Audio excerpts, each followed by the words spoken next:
हां, तर आजच्या स्टोरीचं नाव एक चतुर कोल्हा. चतुर म्हणजे? एकदम हुशार, पण तो ना बॅड वेनी हुशार होता. हं. एकदा काय झालं, त्याला खूप भूक लागली. तो गेला जंगलमध्ये. जंगलमध्ये मोठं झाड होतं.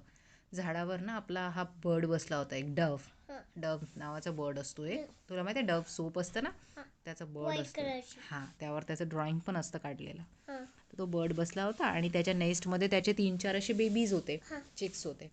तर तिथनं चालला होता कोल्हा. त्याला दिसलं की झाडावर डव बर्ड आहे, त्याचे बेबीज आहे. तर तो म्हणतो, ए डव बर्ड, मला तुझे तुझे चिक्स दे. चिक्स दे म्हणते खायला, नाहीतर मी फ्लाय करणार आणि तुझ्या नेस्टमधनं सगळे चिक्स खाऊन घेईल म्हणतात, बेबीज खाऊन घेईल, नाहीतर मला आता फक्त 2 दे म्हणतात.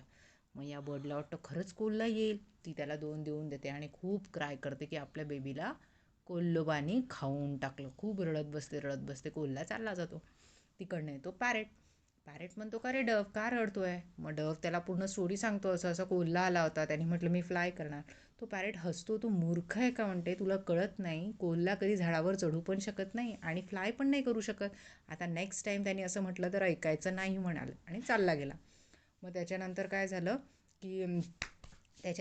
झालं की नेक्स्ट टाईम पुन्हा कोल्हा आला आणि कोल्हा काय म्हणतो की ए डव बर्ड्स, मला तुझे बेबीज दे, नाहीतर मी फ्लाय करणार आणि क्लाइंब करून ट्रीवरनं तुझे सगळे, असं असं म्हणतो. मग हा म्हणतो डव बर्ड, अरे मूर्ख, मला आता माहिती झालं की तू फ्लाय पण नाही करू शकत आणि क्लाइंब पण नाही करू शकत.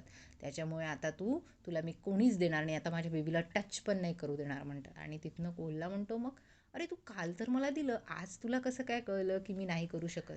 काल तर तू मला देऊन दिले तुझे बेबीज. तो म्हणते, मला एक चांगला फ्रेंड आहे ज्याने मला हेल्प केली, त्याने मला सांगितलं.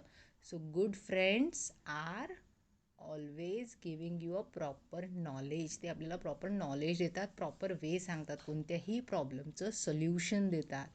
सो गुड फ्रेंड्स बनवायचेत. ओके, म्हणजे असे खूप चांगले घाणेरडे नाही बनवायचे. घाणेरडे नाही, ज्यांना नॉलेज असतं, ज्यांच्यापासून आपण काहीतरी शिकत राहतो, असे फ्रेंड्स नेहमी बनवायचे. Okay, bye bye. बाय.